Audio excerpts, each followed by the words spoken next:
Cordial saludo, soy Jorge Mario Cuartas Herrera y les doy la bienvenida a un nuevo podcast de nuestro canal. Continuamos con la lectura del libro Aporofobia, el rechazo al pobre, de la filósofa española Adela Cortina. Esta vez estudiando el numeral primero del capítulo primero de su obra, que se denomina De la xenofobia a la aporofobia. En la primera parte de este capítulo, la filósofa española destaca la necesidad de dar nombre a las realidades sociales, con el propósito de comprender su naturaleza y determinar cómo la humanidad debe abordar estas problemáticas. Para ejemplificar este punto, recurre a una cita de 100 años de soledad, en la que Gabriel García Márquez recrea el escenario del libro del Génesis en Macondo, enfatizando que en los orígenes muchas cosas no tenían nombre y debían ser señaladas con el dedo. Esta referencia subraya cómo el acto de nombrar permite identificar, comprender y confrontar estas realidades. Se advierte sobre el peligro de que estas realidades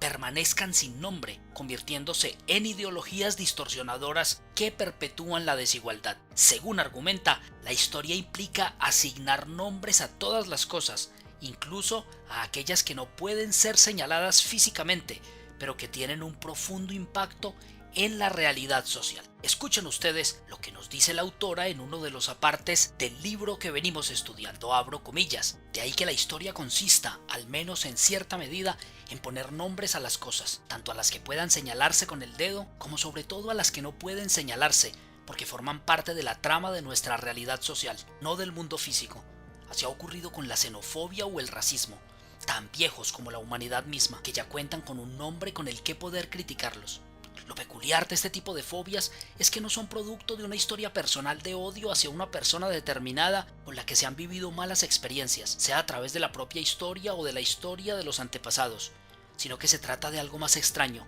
Se trata de la animadversión hacia determinadas personas, las que las más de las veces no se conoce, porque gozan de la característica propia de un grupo determinado, que quien experimenta la fobia considera temible o despreciable,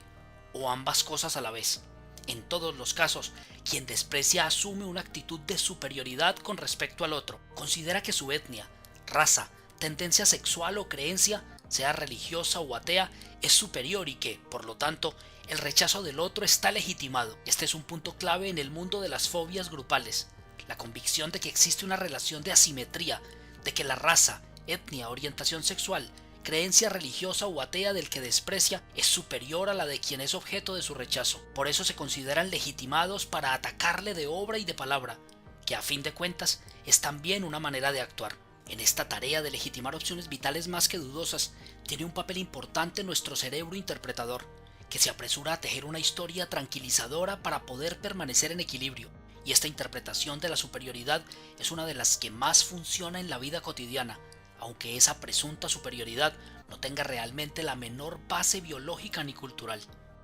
Como veremos en el próximo capítulo, en los países democráticos que se pronuncian a favor de la igualdad en dignidad de todos los seres humanos, reconocer los casos de xenofobia, racismo, homofobia y maltrato y combatirlos es ya una tarea que corresponde al derecho y a la policía. Y es una tarea bien ardua, no solo porque rara vez se denuncian los delitos o las incidencias de odio, ni tampoco porque no existe preparación suficiente para gestionarlos. Es verdad que en todos esos casos resulta enormemente difícil discernir cuándo la soflama que se lanza contra un determinado grupo, de una forma u otra, es un discurso que incurre en delito de odio, que debe estar legalmente tipificado y debe ser castigado por incitar al odio, y cuando es un caso de libertad de expresión. Pero lo peor de todo es que abundan los partidos políticos que apuestan por el discurso xenófobo, como seña de identidad y como incentivo para ganar votos, y desgraciadamente les da buen resultado, sobre todo en épocas de crisis, cuando echar mano de un chivo expiatorio resulta muy rentable para quienes no tienen nada positivo que ofrecer.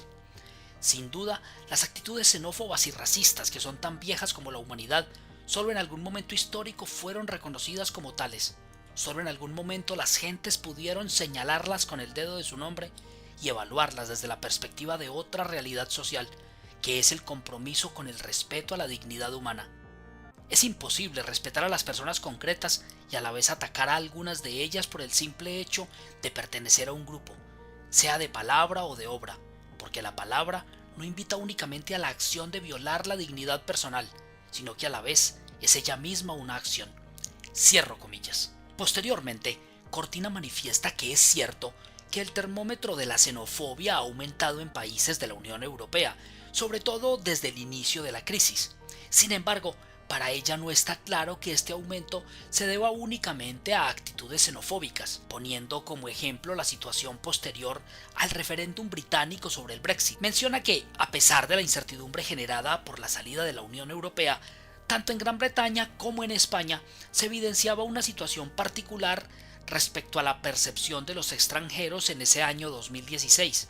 En Gran Bretaña, a pesar de la preocupación por la posible partida de profesionales cualificados españoles del sector sanitario, no existía un deseo de expulsarlos, sino más bien un alivio por la continuidad de su presencia. De manera similar, en España se cuestionaba el futuro de los jubilados británicos, pero su contribución a la economía local no generaba rechazo, por lo que, para la autora, en ambos casos, pese a la posible incomodidad que podría surgir por diferencias culturales o lingüísticas, no puede decirse que entre españoles e ingleses existiera, en el caso de este ejemplo, un rechazo marcado debido a su condición de extranjeros.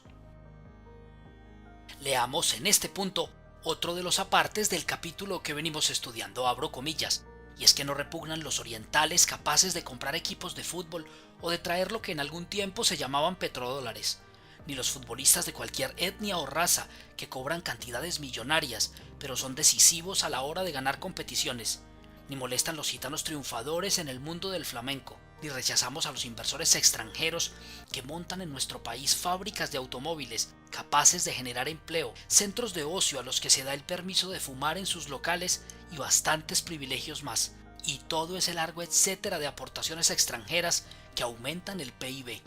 Por el contrario, lo cierto es que las puertas se cierran ante los refugiados políticos, ante los inmigrantes pobres que no tienen que perder más que sus cadenas, ante los gitanos que venden papelinas en barrios marginales y rebuscan en los contenedores, cuando en realidad en nuestro país son tan autóctonos como los payos, aunque no pertenezcan a la cultura mayoritaria. Las puertas de la conciencia se cierran ante los mendigos sin hogar, condenados mundialmente a la invisibilidad. El problema no es entonces de raza,